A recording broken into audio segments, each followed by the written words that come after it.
Saúdo a todos com a graça e a paz do Senhor, amém? A partir de hoje, nós vamos iniciar uma sequência que fala sobre o catolicismo romano. As crianças fiquem de pé também, em respeito à palavra de Deus. E nessa sequência nós vamos falar sobre catolicismo romano.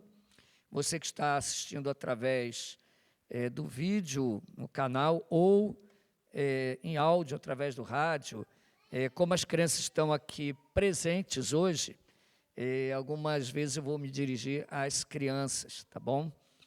Então, vocês, criancinhas, alguns de vocês têm vovó e vovô que não é crente, não é verdade? Quem aí tem vovó e vovô que não é convertido? Levanta a mão.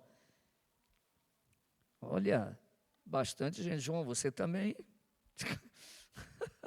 Então, quem não tem vovô e vovó que não é convertido, provavelmente seu vovô e sua vovó ou é espírita, ou é católico. Eles têm imagem em casa, imagens de santos, essas, mas tem? Sua avó tem? Tem, Daniel? Sim. Seu também, Vítor? Um Buda. Um Buda. Eita fé.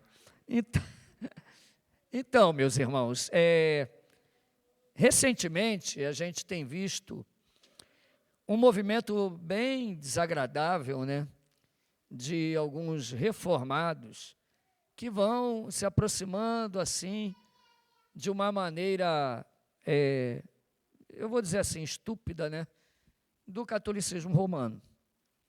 E chegam a tratá-los até como irmãos, né, como se tivesse a mesma regra de fé e prática. E com aquela, para pousar de teólogo inteligente, né, que estuda, né, os pais da igreja, tudo, aí acabam abraçando demais, se aproximando demais.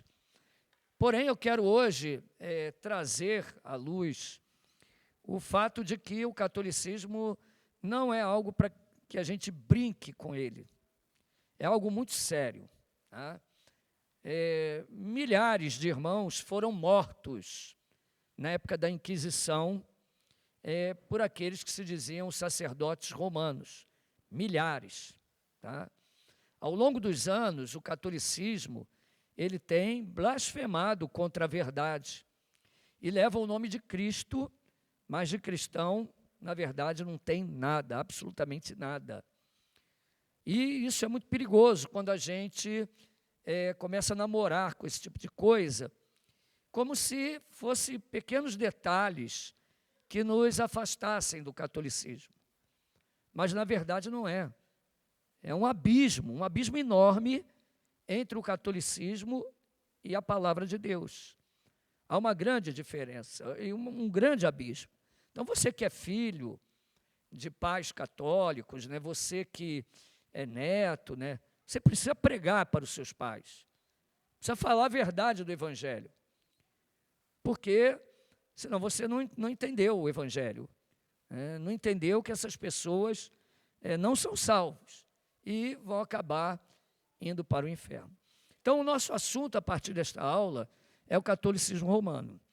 Se assim Deus aprove o Senhor, podemos falar de outras religiões e seitas ao longo dos nossos estudos aqui às quintas-feiras. Mas eu quero começar pelo catolicismo romano, porque o nosso país é o maior país católico do mundo, tá? E nós precisamos atentar, e também pelo movimento de homeschooling, movimento conservador. Existem pessoas confundindo o homeschooling, confundindo educação clássica e movimento conservador com salvação. Tá? E não tem nada a ver educação clássica com evangelho e salvação com conservadorismo. Não tem nada a ver. Tá? Uma coisa não tem a ver com a outra. Ok? Então é necessário estudarmos. E nós vamos, a minha esperança é que no final desses estudos, vocês entendam que o catolicismo não é tão fofinho assim como parece ser. Amém? Inclusive, nessa primeira aula, nós vamos trabalhar algo que eu trabalhei na aula do IRCT, é uma parte até dessa aula, mas que vai ser bastante útil, e eu quero dar até um gostinho de água na boca para quem não fez o IRCT, faça, que é uma benção. Então, aproveitando que vocês estão de pé, nós vamos ler um texto, abra sua Bíblia, em Gênesis, capítulo 3.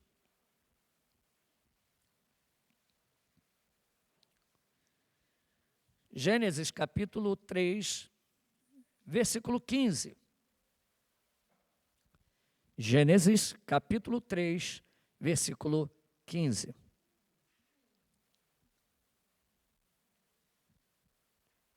É bom as criancinhas acostumarem a vir com Bíblia, com uma biblinha bem simplesinha para eles já acostumar a portar a espada, né? Sair com a Bíblia na rua. Gênesis 3,15. Olha o que está escrito. Porém, inimizade entre ti e a mulher, entre a tua descendência e o seu descendente. Este te ferirá a cabeça e tu lhe ferirás o calcanhar. Oremos. Feche os olhinhos, as crianças, todos fechem os olhos, curvam a cabeça. Senhor Deus, obrigado pela oportunidade de aprendermos a Tua palavra.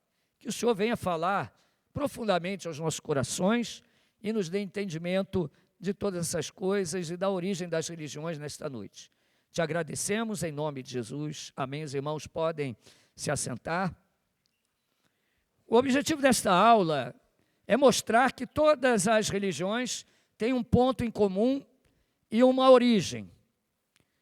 Repito, todas as religiões, a religião católica, a religião espírita, a religião de mistérios, a nova era, todas essas religiões, que são religiões de obras, que são religiões fundadas pelo homem, elas têm uma origem em comum.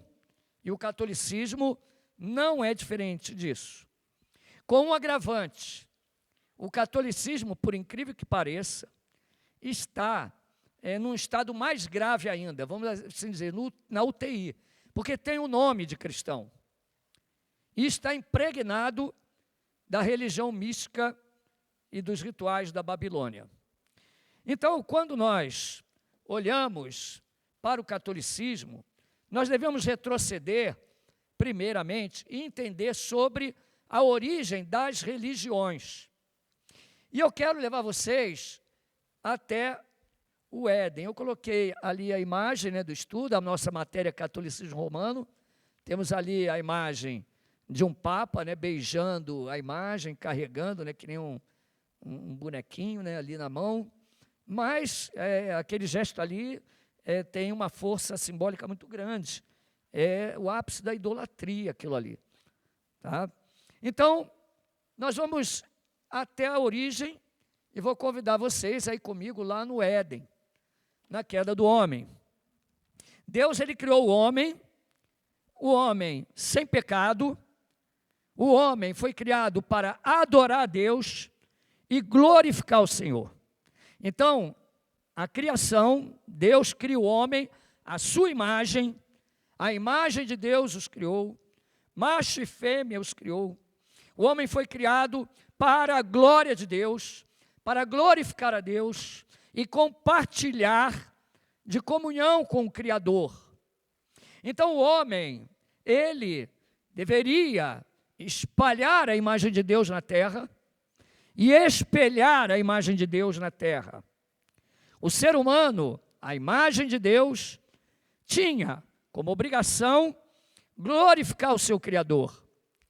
E, através também da criação, exercer o mandato cultural, cuidando da criação, governando e sendo representante de Deus na terra. O homem falaria diretamente com Deus, né? O homem, se você lê os relatos bíblicos no início, Adão passeava pelo jardim e Adão conversava com Deus. Deus passeava pelo jardim junto com Adão e conversava com Adão. Então havia comunhão. Por que havia comunhão? Porque não havia pecado. Mas algo mudou isso, que foi a queda do homem. Com a queda, o homem passou a morrer. O salário do pecado é a morte.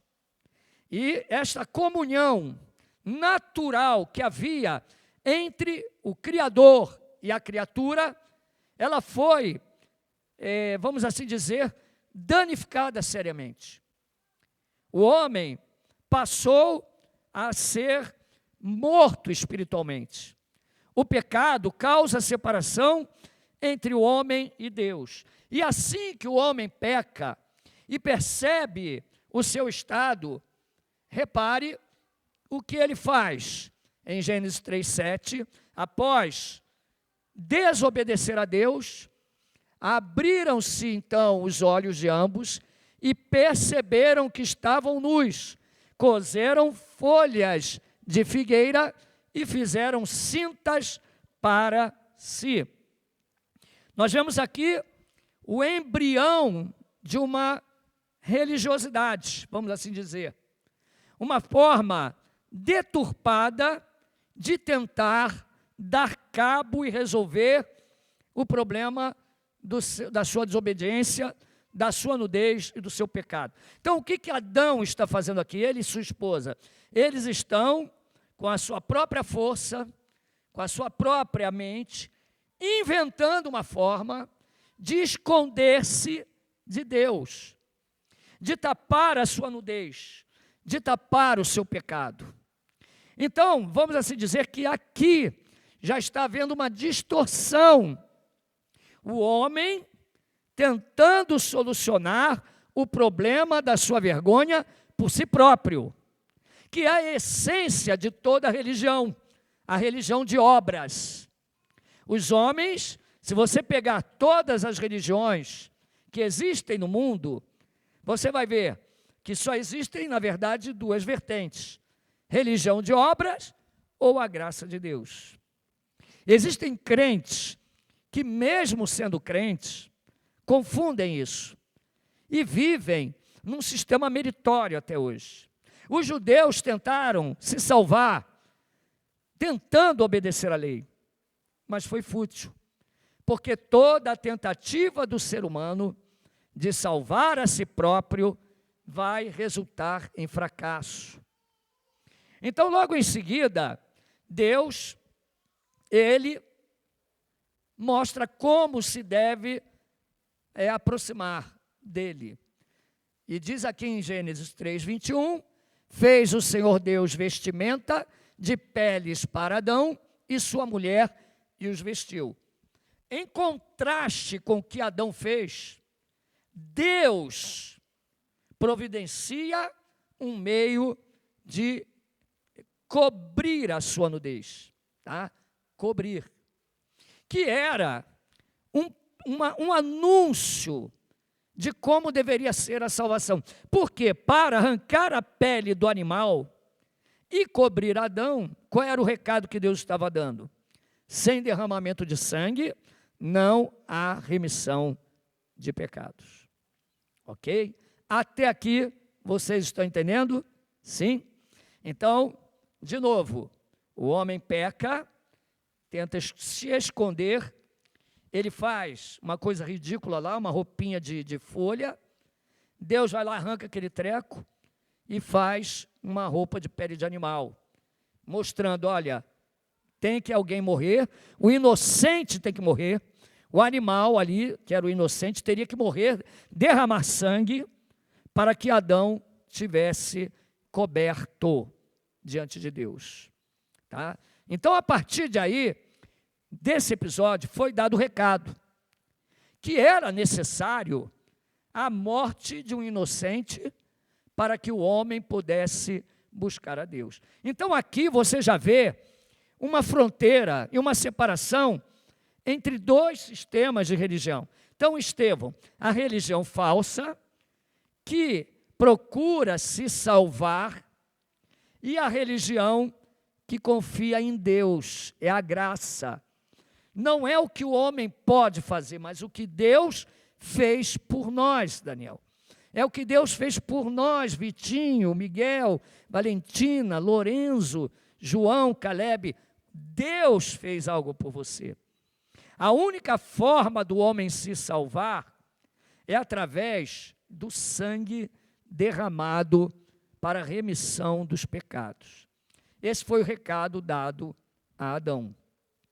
Outra promessa foi feita um pouco aqui antes, em Gênesis 3,15, quando Deus diz: porém inimizade entre ti e a mulher, entre a tua descendência e o teu descendente, este ferirá a cabeça e tu lhe ferirás o calcanhar. Então aqui Deus sentencia a serpente, a derrota dela, ou seja, Satanás seria derrotado e teria a sua cabeça esmagada, vamos assim dizer, a derrota do diabo. O diabo, tá, crianças, não tenham medo do diabo.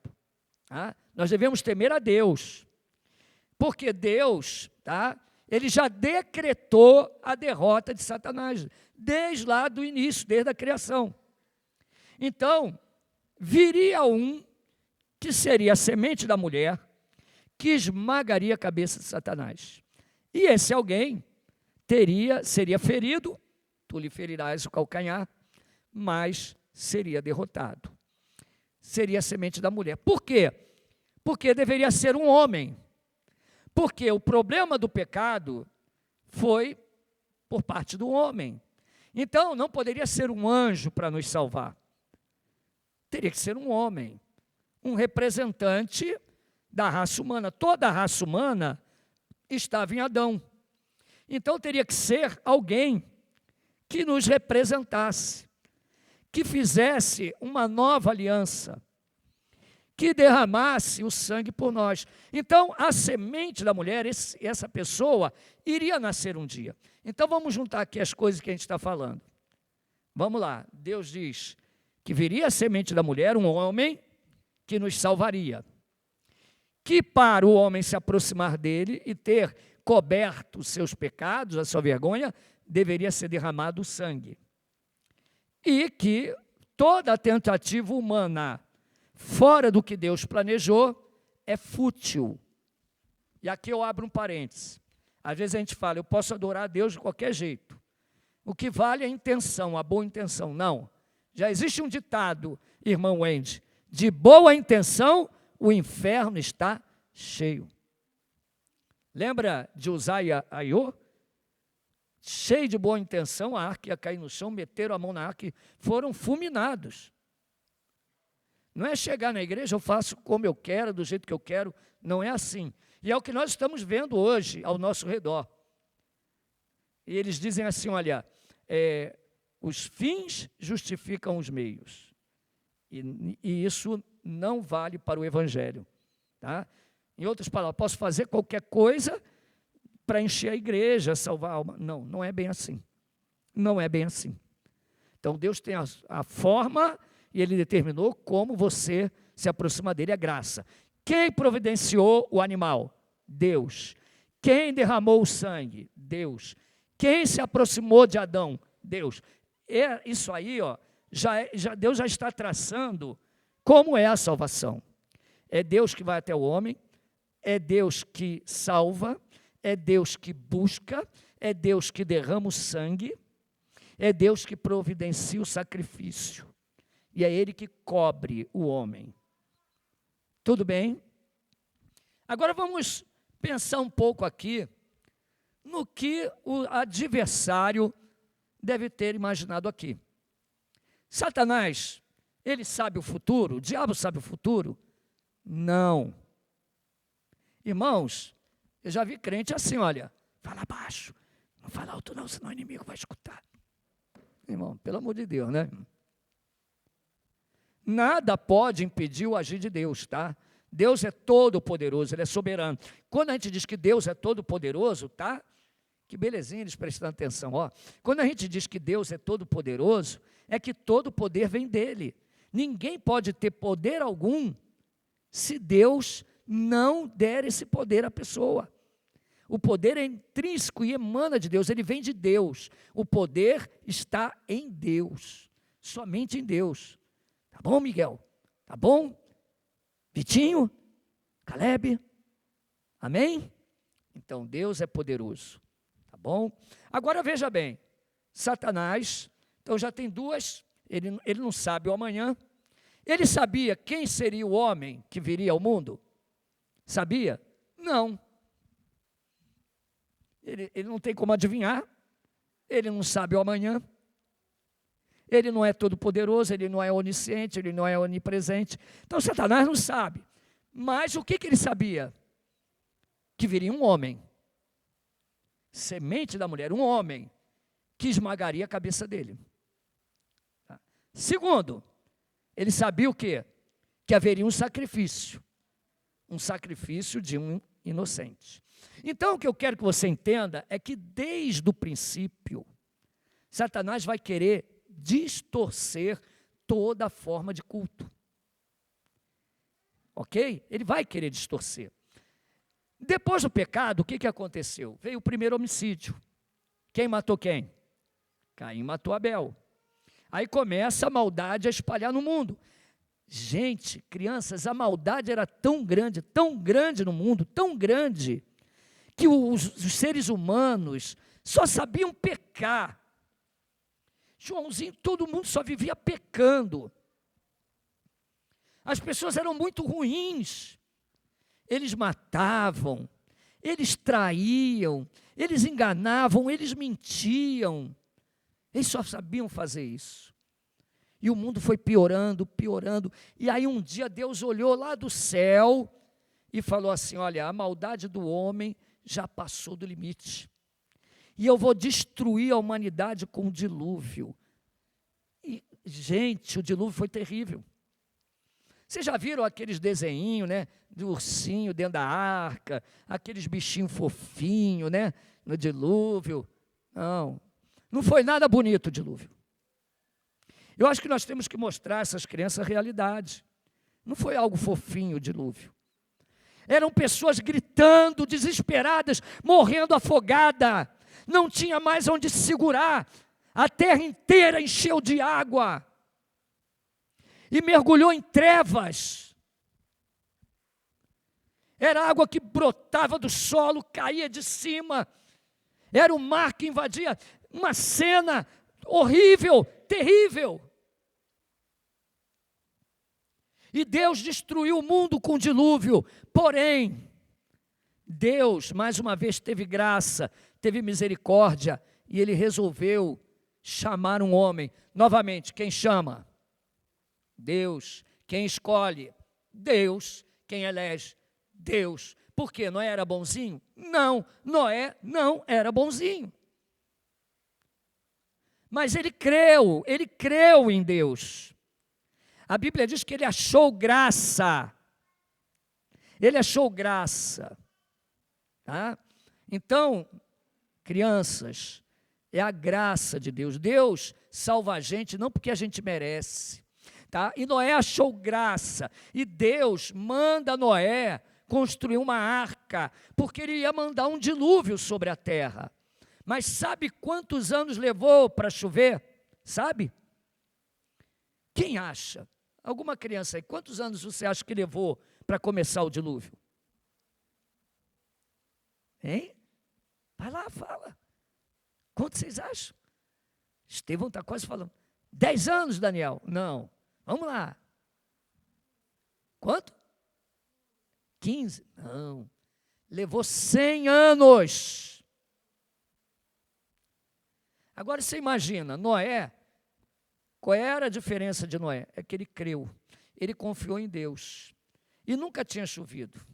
Mas Deus avisou, vai chover e faz uma arca. O que Noé fez? Eu vou fazer a arca, porque vai chover. Deus falou que vai mandar o dilúvio, e Noé creu. E Deus falou que ia salvar Noé e a família dele. E Noé pregou durante 100 anos que ele estava fazendo a arca. E eu pergunto a vocês, Joãozinho, será que o pessoal acreditou que ia chover e inundar a terra toda? Não, isso, Caleb, não. Ninguém acreditou. Ninguém acreditou. Sabe, é que nem hoje, né? Né, Estevão? É que nem hoje. Isso. A gente fala, ó, Jesus vai voltar. Não é isso, Lourenço? Ó, se converte. Jesus vem. E a pessoa acredita, Valentina? Não. As pessoas não acreditam. Mas Jesus disse que vai ser que nem nos dias de Noé. Os homens estavam ali, cada um pensando em si próprio. Na hora que começou o dilúvio, Deus mandou Noé entrar dentro da arca, fechou a porta da arca, ninguém mais entrou. E o mundo inteiro morreu, só Noé e a família dele ficaram vivos. Assim vai ser no fim dos tempos. A gente está falando, ó, Jesus vem, Jesus vem, Jesus vem, e as pessoas não querem acreditar. A Valentina fala lá na escola, ó, Jesus vai voltar. As amiguinhas dela não querem acreditar. O Estevão fala lá para os amiguinhos na escola, eles não querem acreditar. Mas Joãozinho, eles acreditando ou não, Jesus vem. As criancinhas creem que Jesus vem? Levanta a mãozinha. Isso, muito bom, Jesus vem. Aí, Noé saiu da arca, Deus renova o mundo inteiro. Noé e os seus filhos, eles eram casados, né? Eles entraram na arca, e aí eles começam a reproduzir. Mas o pecado ainda estava no coração do homem. E aí é que começa a história das religiões. Sabe por quê? Quando Noé saiu da arca, Deus falou a mesma coisa que ele falou para Adão: crescei, multiplicai e enchei a terra. Só que, olha o que aconteceu.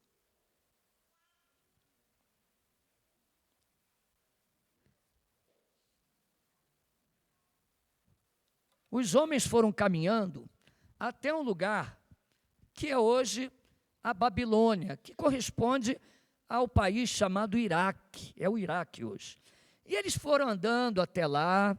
Olha, esse lugar existiu, tá? Não é historinha. Tudo que está na Bíblia é verdade, tá?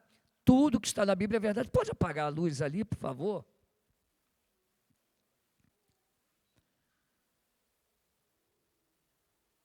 Já dá para ver, irmãos, bem? Então, isso aqui é um achado arqueológico. Os arqueólogos cavando, você não gosta de cavar, Daniel? Achar coisa? Então, eles acharam aquilo ali, ó.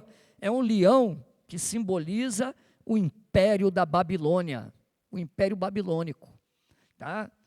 E a história da Babilônia tem tudo a ver com a gente, com o catolicismo. Vocês querem perguntar? Agora eu vou abrir para você perguntar. Pode perguntar. Oi? A Babilônia, ela foi destruída por causa da rebelião contra Deus. Tá? E Deus prometeu que ela não seria mais construída. Ainda tem um lugar onde ela existia, que é no Iraque. Mas a cidade da Babilônia, ela não vai mais ser erguida. Deus não permitiu mais. Há pouco tempo na história, teve um homem que tentou fazer a Babilônia de novo. Sabe qual era o nome dele? Vocês não valem. Alguém aqui, os alunos do RCT estudaram. Qual o nome desse camarada que tentou fazer a Babilônia de novo? Saddam Hussein. E ele disse: eu vou construir a Babilônia de novo, e eu vou fazer o Jardim Suspenso de novo. E Deus disse que ia chover fogo do céu lá, né? E choveu? Choveu.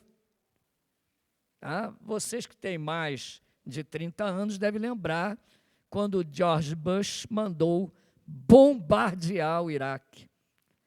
E choveu fogo. O nome da operação foi Tempestade no Deserto. E já era o projeto do Saddam Hussein, que foi preso, condenado, e foi transmitido na televisão o enforcamento dele. Eu lembro muito bem disso. Eu era mais novo. Bom, então aqui é a Babilônia. Está aí, ó, alguns achados arqueológicos. O leão da Babilônia, né? Lembra quando a gente estuda os impérios mundiais, né? Que tem gente que tem nada a ver, pastor, né? A Babilônia é o leão, é a cabeça de ouro, Nabucodonosor, tá? E aqui nós vamos estudar um pouco da religião da Babilônia, porque foi o primeiro sistema religioso sistematizado mesmo, sistema sistematizado, desculpe a redundância, tá? Mas foi a primeira vez que uma religião foi organizada mesmo, tá? Nós vemos o embrião desde a queda, tá? As distorções começaram, mas aqui na Babilônia, a Babilônia é a raiz de tudo. A história da Babilônia está ligada à pessoa de Nimrod. Tá? Olha o que o Dr. Thomas, do Seminário de Dallas, ele fala. É possível que Sargon de Acabe, esse rei Sargon, acerca de quem muitos historiadores antigos afirmam que foi o primeiro rei da Babilônia, seja um Nimrod, que significa devemos nos rebelar, ou rebelião. Então, o nome Nimrod significa rebelião, ou devemos nos rebelar. A história dele está em Gênesis 10, 8 a 10. Muitas pessoas nos tempos antigos tinham mais do que um nome, tá? Por isso que ele também chamava Sargon. Quando você estuda história, tá? Ou o pessoal aí do CC, né? do homeschooling, que estuda história, Sargon é o mesmo que Nimrod. Tá? Então você vai ver lá na história. E o que esse homem fez? Por que é importante a história? Né? O seu nome aparece pela primeira vez em Gênesis 10, 8. Cux gerou a Nimrod, o qual começou a ser poderoso na terra. Tá? Cux gerou a Nimrod. Vamos acompanhar a história dele, Gênesis 10, de 1 a 6. Vamos lá em Gênesis, capítulo 10. Se localize dentro da história. Noé saiu da arca, nasceu um monte de gente, e agora, esse homem aqui, ele é descendente de quem? Gênesis 10, versículo 1. São estas as gerações dos filhos de Noé, Sem, Cã e Jafé, e nasceram-lhes filhos depois do dilúvio. Versículo 6, os filhos de Cã são Cux, Misraim, Put e Canaã. E o filho de Cux, a Patuzim, a Casluim, de onde saíram os filisteus, e também a Caftoim. Versículo 7, os filhos de Cux são Sebá, Avilá, Sabitá, Ramá, Sabiteca, e os filhos de Ramá, Sabá e Dedã. Cux gerou a Nimrod, o qual começou a ser poderoso na terra. Veja bem, Nimrod é descendente de quem? Cã. Tá? Lembra que Noé amaldiçoou Cã, tá? E na pessoa de Canaã. Ele tem 3 filhos ali, Cux, Misraim, Put e Canaã, 4 filhos. Tá? E Cux gerou a Nimrod. Agora, o que ele diz aqui? Que ele começou a ser o quê? Poderoso na terra. Muito bom. Quem falou isso? Tá. Ele começou a ser poderoso na terra. O que significa isso? Até então, nenhum homem, tá, está querendo aqui aparecer. Tá? A humanidade está em pecado, tá? Ela se desvia por causa do pecado de Adão, só que um homem começa a se destacar. Que homem é esse? Ele começa a ser poderoso, ele começa a ser conhecido, ele começa a fundar um reino, é o primeiro reino. Cux gerou a Nimrod, ele começa a ser poderoso na terra. Versículo 9, ele foi valente caçador diante do Senhor. Daí dizer-se como Nimrod, poderoso caçador diante do Senhor. Irmãos, isso aqui é achado arqueológico, tá? Sargão existiu, Existiu. Não é lenda, não é historinha. A Bíblia não é mito. A Bíblia é verdade. Então, Nimrod era filho de Cux, portanto, ele era neto de quem? De Cã. Tá? E bisneto de Noé. A Bíblia relata que ele foi um valente caçador. Estabeleceu um império na região da Babilônia e da Síria, e foi um dos homens mais poderosos da antiguidade. Muito provavelmente tenha sido o primeiro rei poderoso depois do dilúvio. Então, ele sabe muito bem as histórias do dilúvio, porque Noé contou. Tá? Noé teve 3 filhos, Sem, Cã e Jafé. Cux é descendente de Cã. Tá? Então, Nimrod é bisneto de Noé. Então, ele sabia que teve um dilúvio, sabia do pecado, ele sabia de tudo isso, tá? Esse Nimrod. ele começa a ser poderoso. O que ele faz? Ele funda um reino. Ele é o primeiro rei da história, provavelmente. E ele funda um reino onde ele é o líder, poderoso caçador. O que tem a ver ser caçador? Quando a gente imagina caçador, a gente imagina alguém caçando, né? Tá? Mas olha o que a Bíblia diz. A palavra hebraica, ali é Nimrod de novo, tá? Olha quantos achados. A palavra hebraica traduzida para caçador é tsaid. Tsaid. Que significa o quê? Alguém que persegue obstinadamente algo. É a mesma palavra semelhante usada para a mulher. Teu desejo será para o teu marido e ele te dominará. É querer tomar a posição do marido de uma forma obstinada, cega, com sangue nos olhos, faca no dente. Então, quando diz que Nimrod era poderoso caçador, não era só de caçar bichinho, não. Ele caçava gente. Ele constrói um império. Até hoje, quando a gente pensa em Força Aérea, eu sou da Força Aérea, né? Estou na reserva. Existe uma classe de pilotos que são caçadores. Sabia, criança? Eles pilotam aviões de caça. Aviões de caça. E o que são aviões de caça? Que são usados para matar, para bombardear, para perseguir, para caçar. Então esse é o sentido de ser um caçador. Nimrod, ele buscava homens, ele dominava, ele quis ser poderoso na terra.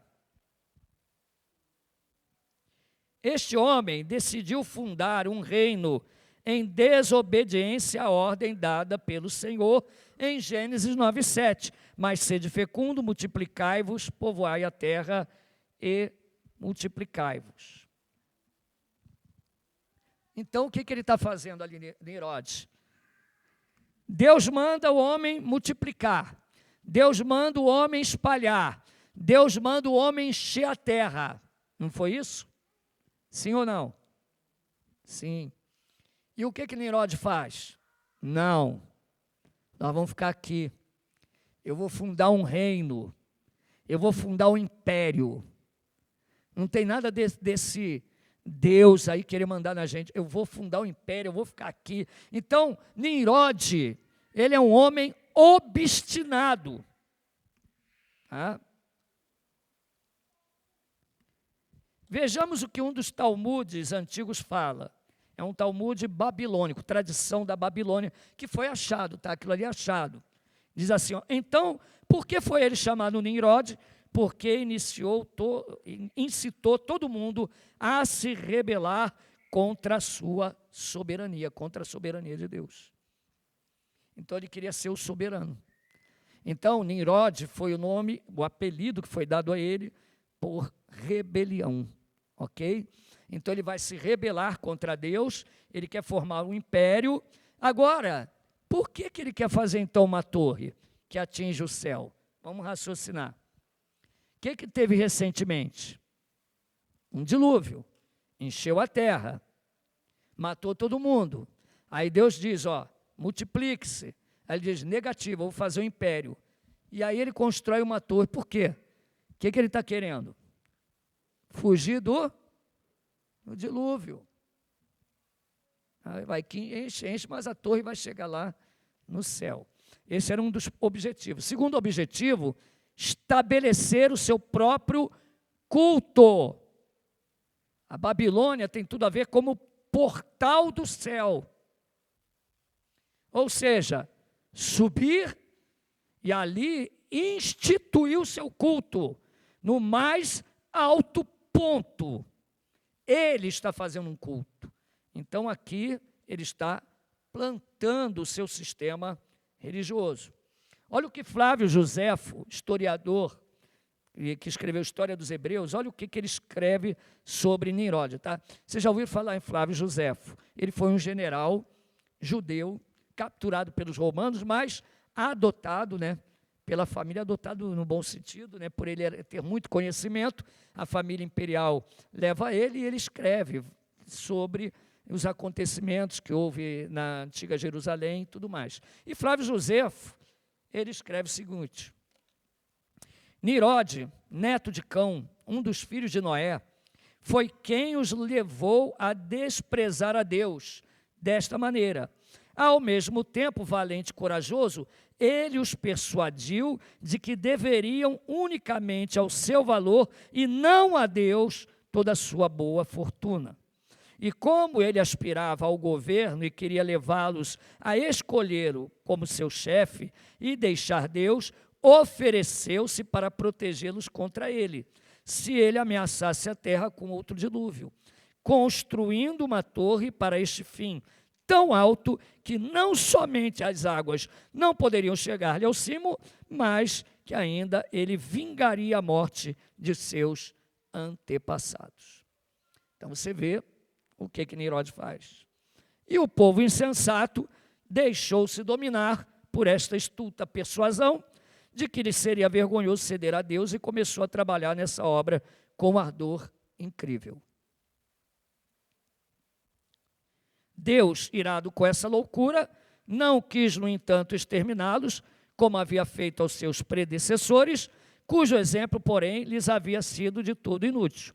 Mas pôs divisão entre eles, fazendo com que a única língua que falavam se multiplicasse em um instante, de tal modo que não mais se entendiam. Essa confusão fez que desse ao lugar onde se havia construído a torre o nome de Babilônia, pois Babel, em hebraico, significa confusão. Entendeu? Então, o que Nimrod fez?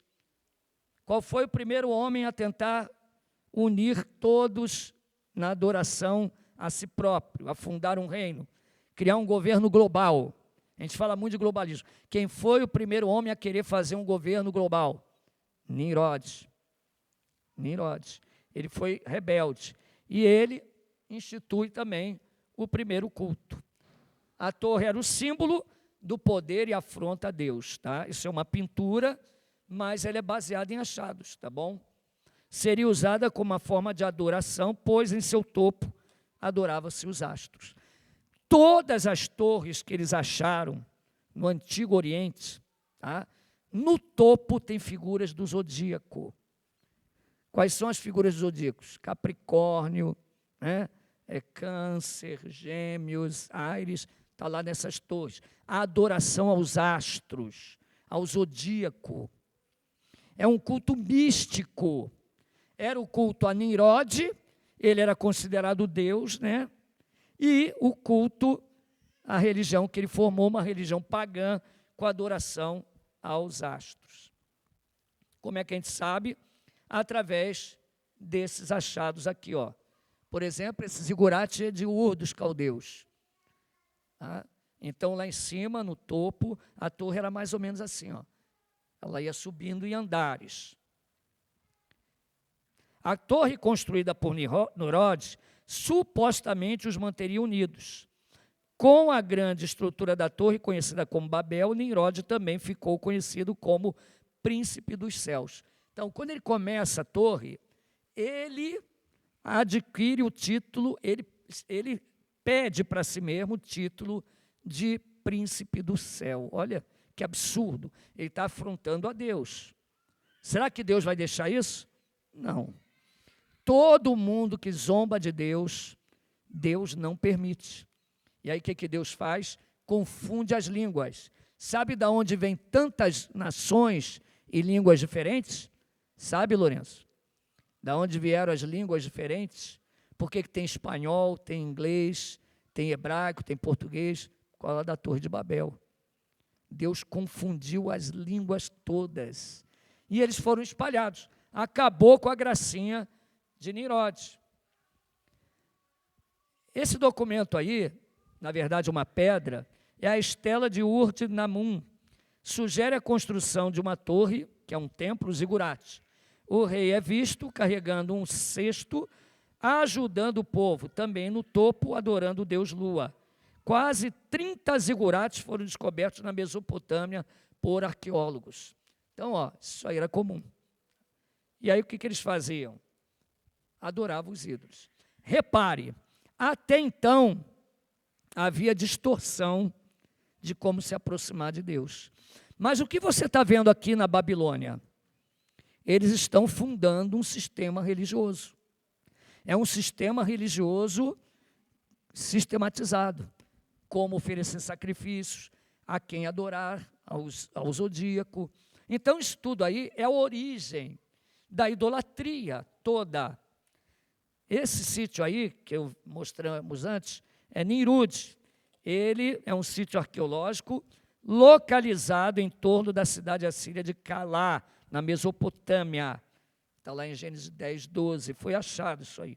Os arqueólogos deram o nome de Nimrud à cidade com base no rei bíblico Nimrod. Entendeu? Então, é um personagem real. Agora é que começa a esquentar o negócio. Através da tradição judaica, o Talmud e muitos estudos histórico-teológicos, Nimrod era filho de Cux com uma mulher chamada Semiramis. Tá? Então, quem era Nimrod? Filho de Cux. Tá? Bisneto de Noé, neto de Cã. Ele casa com uma mulher chamada Semiramis. Aquilo ali é uma pintura, tá?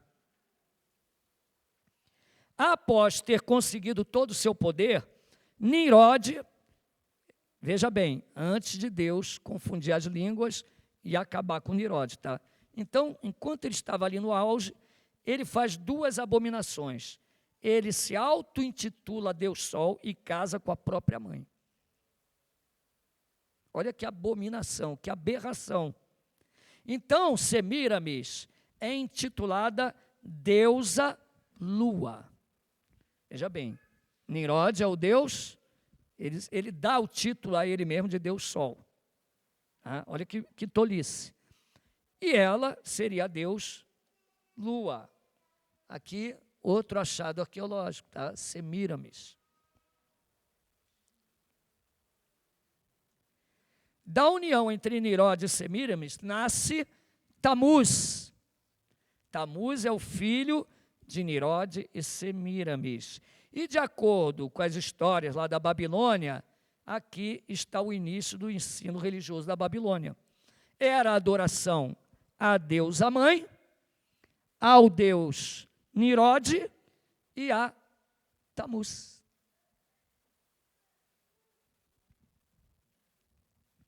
O que é isso? É uma tentativa de distorção do culto verdadeiro. O diabo não sabe quem viria, quem seria a semente da mulher, mas ele providencia, então, um culto falso. Da adoração à mãe, tá? Acima até da adoração ao filho. Estão entendendo isso? Tá vendo onde vai dar isso? Diz uma lenda o seguinte: quando Sem, tio avô de Nimrod, percebe que Nimrod não teria mais limites, mata-o com a expectativa de acabar com toda aquela imundície. Porém, Semiramis é ainda pior. Como um deus poderia morrer? Então, Semiramis, para evitar problemas, afirma que ele não morreu, apenas voltou para seu lugar de origem, afinal o sol continuava a brilhar. E aí o que ela faz? Ela diz que o espírito de Nimrod está em Tamuz. Olha a imitação, tá? Tentando deturpar o quê? O Deus encarnado. Estão percebendo isso, irmãos? Ou está bem difícil? Olha a artimanha do inimigo. Mas vai ficar mais feio quando ela começa a ser adorada como rainha do céu, ou deusa mãe. Então, o que aconteceu? Nimrod morre, tá? Semiramis assume a posição de deusa mãe, tá? Ou a lua, tá? O deus Sol, Nimrod, morre, mas ele encarna em quem? Em Tamuz. Então, ela inventa que ela é a mãe de Deus. Vocês estão entendendo, irmãos? Isso é sério, tá? Então, Semiramis, ela se intitula Rainha do Céu e Deusa Mãe. Quando a Babilônia se espalhou, imagina aqui comigo, ó, vocês estão comigo? Toda essa imundícia aí, um falso culto da deusa mãe, a rainha do céu, Tamuz, se espalha quando as nações se espalham, entendeu? Quando Deus vai lá e desbarata todo aquele plano de Nirode e acaba com a torre, acaba com Nirode, acaba com aquilo tudo, toda essa imundícia, ela se espalha por tudo quanto é lado. E olha o que acontece, ó, na Fenícia, Semíramis ganha o nome de Astarote, e o deus principal, Baal. Lá na Síria fica Istar e Inanna. No Egito é a tríade Osias, Ísis e Horus. Lá na Grécia fica Zeus, Afrodite e Eros. E lá em Roma, Júpiter, Vênus e Cupido. Olha a artimanha do capeta, inventando um culto falso, a uma falsa trindade, né?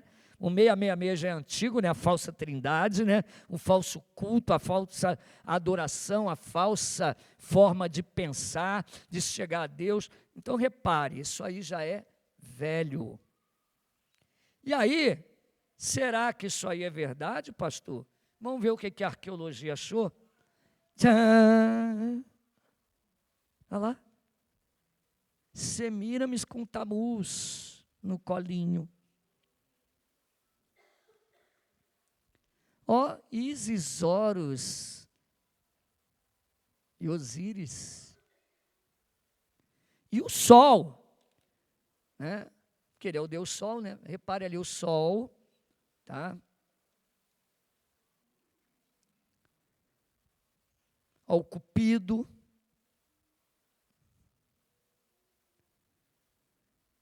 E aí você vê toda essa... Repare, ó, Cibele com seu filho, Íris com seu filho Horus, Idrane com seu filho na Índia, no Egito. Ó, você está vendo? Estava lá em Babel. O cara inventa uma imundície lá. Se declara Deus Sol. Aí ele morre. A mulher dele, eu não posso perder a mamata. Aí ela vira a deusa mãe, a rainha do céu. Né? E aí ela, bom, e o Nirode? Aí o pessoal, te peguei, como é que ele vai morrer? Não, ele não morreu, ele é o Tamuz. Irmãos, no mundo inteiro, olha lá, ó, Devac, seu filho, olha.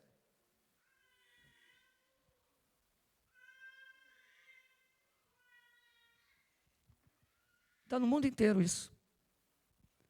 É antigo. Aí. Ó, Semíramis aí. Está mais perto de você que você imagina. É.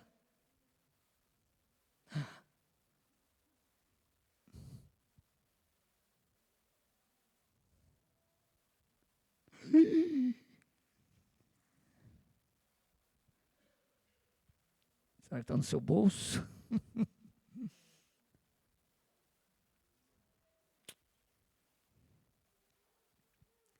A rainha do céu. Coroação da rainha do céu. Que mentirada, né? Já é velho lá, olha lá, a rainha do céu lá. Antigo. É antigo, ó. Isso influenciou muito, tá? Israel no Antigo Testamento. Olha Jeremias 7,18, ó. Os filhos apanham a lenha, os pais acendem o fogo, e as mulheres amassam a farinha para fazer bolo à rainha do céu. E oferecerem libações a outros deuses para me provocarem a ira. Jeremias, tá? Aproximadamente 500 anos antes de Cristo.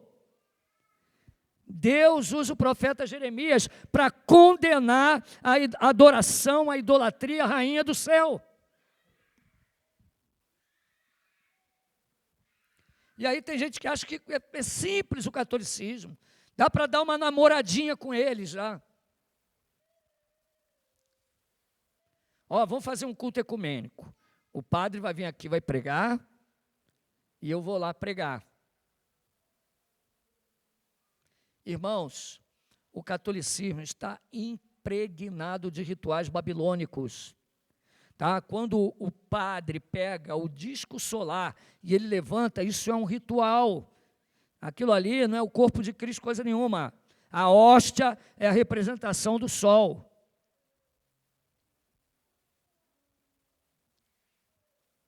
É o ostensório, tá? Que é um sol de ouro que eles passam dentro da missa lá. Tá? É tudo em honra ao Deus Sol. O sacerdote babilônico, ele levantava o ramo e aspirava, porque ele acreditava que o espírito do sol ia entrar nele. E o padre, ele repete aquele ato ao levantar a hóstia. Todo o seu aparato, suas roupas, tudo tem uma ligação mística. Por favor, entendam isso. Jeremias 44, 17.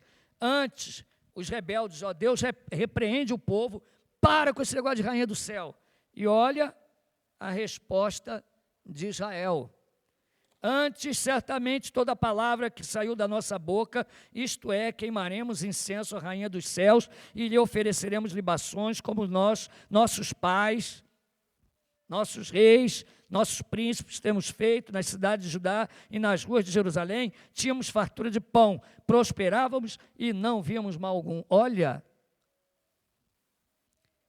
não vamos parar, foi isso que eles disseram. Vamos continuar fazendo isso. Jeremias 44, 18, 19. Mas desde que cessamos de queimar incenso à rainha do céu e de lhe oferecer libações, tivemos falta de tudo e fomos consumidos pela espada. Quando queimávamos incenso à rainha dos céus e lhe oferecíamos libações, acaso lhe fizemos bolos que a retratavam e lhe oferecemos libações sem nossos maridos? Olha que rebeldia. Parece igual hoje, fazia um bolinho para a rainha do céu. E olha a resposta que eles dão para o profeta. Por algum acaso a gente fez isso sem consentimento do nosso esposo? Jeremias 44, 25. Assim fala o Senhor dos exércitos e Deus de Israel, dizendo: vós e vossas mulheres não somente fizeste por vossa boca, senão também que cumpriste por vossas mãos os vossos votos, a saber, certamente cumpriremos os nossos votos que fizemos de queimar incenso, rainha do céu, e oferecer libações. Confirmai, pois, perfeitamente os vossos votos. Sim, cumpre-os. Eis que velarei sobre eles para mal, e não para bem. Todos os homens de Judá que estão na terra do Egito serão consumidos à espada e à fome, até que se acabem de todo. Então, o que Deus fala? Continuem adorando a rainha do céu, falso Deus, né, que não existe, né? Continuem fazendo bolinho com a imagem dela.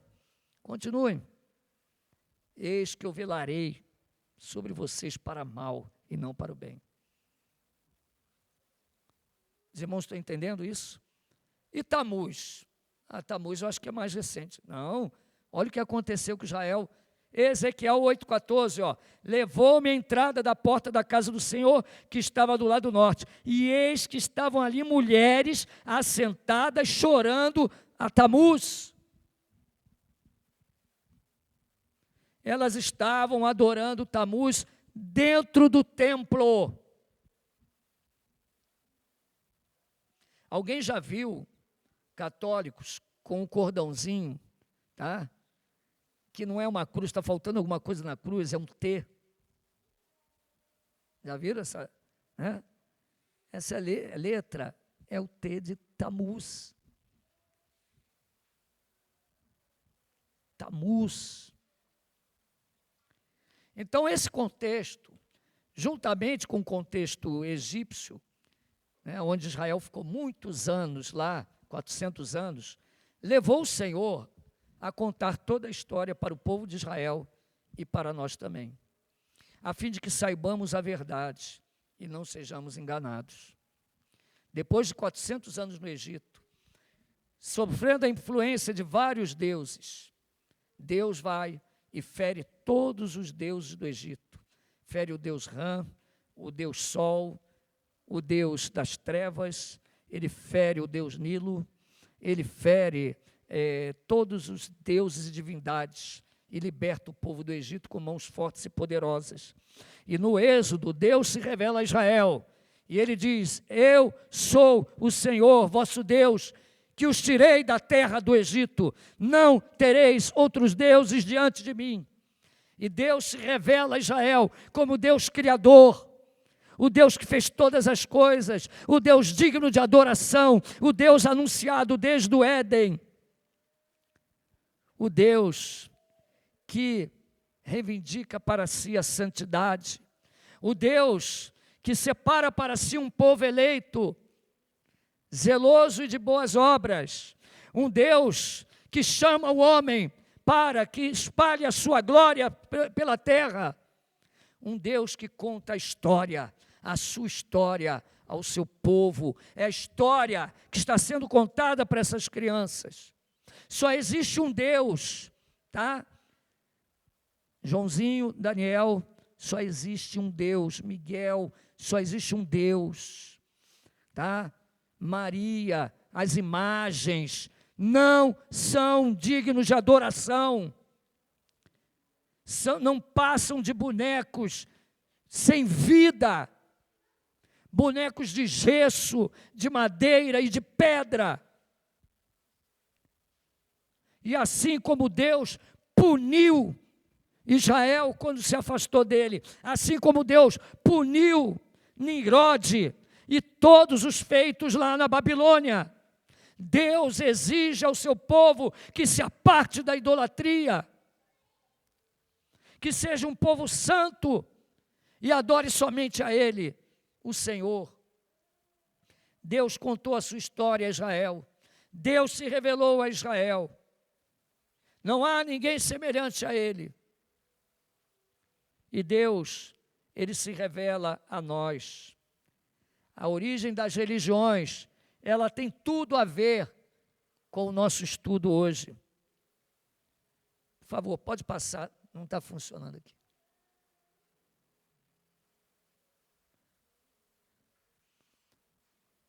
Primeira implicação: as falsas religiões de mistérios assumiram muitas formas diferentes, tá, gente? Retrocedendo a milhares de anos, diversos ensinos e superstições que essas religiões propagavam eram comuns e cada uma de suas ramificações. Evidentemente, todas elas estavam interligadas por doutrinas comuns. A evidência aponta para a mesma origem. Babilônia, a mãe de todas as prostituições da terra. John MacArthur, ele escreve: todo falso sistema de adoração originou-se nas religiões de mistério da Babilônia, pois todos esses falsos mestres religiosos começaram na Torre de Babel, que foi a primeira representação da religião falsa, sofisticada e organizada. Nimrod, neto de Cã, bisneto de Noé, foi o patriarca e apóstata que organizou e dirigiu a construção da torre. Todas as falsas religiões subsequentes provêm da religião de Babel. A heresia babilônica permanece viva ainda hoje. Religião de obras, uma falsa religião, uma falsa trindade, um falso culto. 2, podemos perceber que depois da queda, o coração corrompido pelo pecado foi se afastando e o homem foi afastando o homem do seu Criador cada vez mais. A situação da humanidade se deteriorou a ponto do Senhor Deus decidir acabar com toda a humanidade, preservando apenas Noé e sua família. Isso está em Gênesis 6, 5 a 8. Após o dilúvio, Nimrod encabeça a primeira rebelião contra Deus, construindo a Torre de Babel e criando o seu próprio culto com a sua própria história. Vemos também a primeira tentativa de um governo mundial. Lembre-se, o anticristo, ele vai fazer um culto, ele vai exigir adoração para ele, ele vai tentar implantar um governo mundial. Desde então, vários homens tentaram fazer isso. Hitler tentou construir um império, Napoleão Bonaparte tentou, os Césares tentaram, Nimrod tentou, e o anticristo também tentará. Com a separação das línguas, os povos que se originaram de Babel levaram consigo a deturpação da verdade. Cada povo passou a ter a sua história da criação e seus próprios deuses. Histórias deturpadas, porém, como mostram os achados arqueológicos, muitas delas com vestígios da verdadeira história. Repare que elas têm vestígios da verdadeira história, mas é diferente da verdadeira. Logo em seguida do relato, neste pano de fundo, Deus elege Abraão, para que a partir deste povo, a palavra de Deus fosse preservada e a verdade revelada. Repare, Nimrod, a Bíblia diz em Gênesis, ele queria ser poderoso na terra. Ele queria construir a torre, e ele diz, seremos famosos. E Deus derruba Nimrod e todo o seu plano. E aí Deus mostra como se faz. Ele escolhe Abraão. Ele escolhe um povo. Ele escolhe, ele faz aliança com Abraão. E olha que coisa interessante, o que Deus diz a Abraão? Farei o teu nome famoso. Olha que tolice, o homem queria ser famoso, mas Deus diz a Abraão, tirando ele lá dos caldeus, e diz, farei teu nome conhecido, farei teu nome famoso. Até hoje, as 3 maiores religiões do mundo conhecem Abraão. Os muçulmanos conhecem Abraão, os judeus conhecem Abraão, os cristãos conhecem Abraão. Que nome famoso. E Nimrod? Quantos conhecem essa história que eu contei aqui para você? Quase ninguém conhece. Quase ninguém sabe quem é ele. Quando o Pentateuco foi escrito, Israel estava na escravidão do Egito, onde ficou 400 anos. Então, era necessário que Deus se manifestasse. A influência da falsa religião pagã é vista na história da nação de Israel em tempos de apostasia. Tudo isso vai se repetindo na história. O catolicismo romano é uma deturpação do verdadeiro evangelho. E esta está impregnado de rituais do mistério da Babilônia, que remonta à antiga Babilônia. Nós vamos ver isso ao longo das aulas. Tá? Nós vamos ver, por exemplo, o chapéu do sacerdote, né? Em honra ao deus Dagon, e muitas outras coisas que nós vemos lá nos aparatos católicos. No final dos tempos, o mistério da Babilônia e da falsa igreja vai ser revelada. Sabia disso?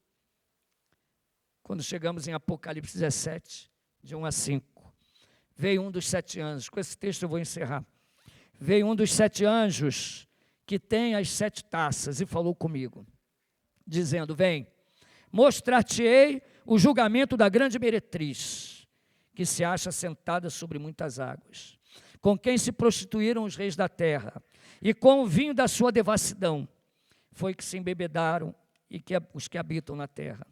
Transportou-me o anjo em espírito a um deserto, e vi uma mulher montada na besta escarlate, besta repleta de nomes de blasfêmia, com 7 cabeças e 10 chifres.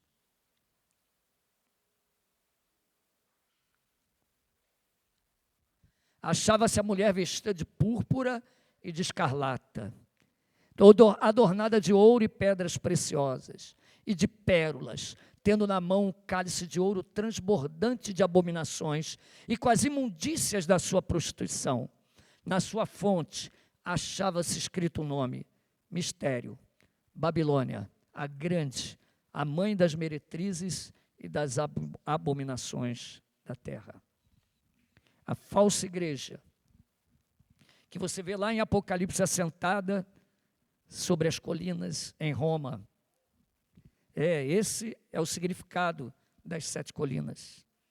a cidade das 7 colinas, onde a prostituta está assentada. E você vê a prostituta, essa grande meretriz, ela toda adornada de ouro. A falsa igreja, ela é rica, adornada com púrpuras, pedras preciosas, e tem um cálice de ouro na mão, mas ela está transbordando de abominação, imundície da sua prostituição. Ela está embebedada com o sangue dos santos, os quais ela matou ao longo da história. Ela é bêbada, abominável, e ela tem uma coroa, e está escrito: Babilônia, a grande mãe das meretrizes e das abominações da terra. Que vocês, crianças, prestem atenção. Vocês, cujos parentes não são cristãos, cuidado com a idolatria, cuidado com a adoração de ídolos, cuidado. Miguel, fale do evangelho, pregue para os seus parentes. Crianças também pregam, Estevão, pregue a palavra, fale do amor de Deus. João, Valentina, Lourenço, Vitinho, Daniel, Caleb, vocês precisam entender que só Jesus salva, só Ele é Rei, só Ele é Deus. Amém? Que Deus nos guarde e que Deus nos abençoe. Vamos ficar de pé.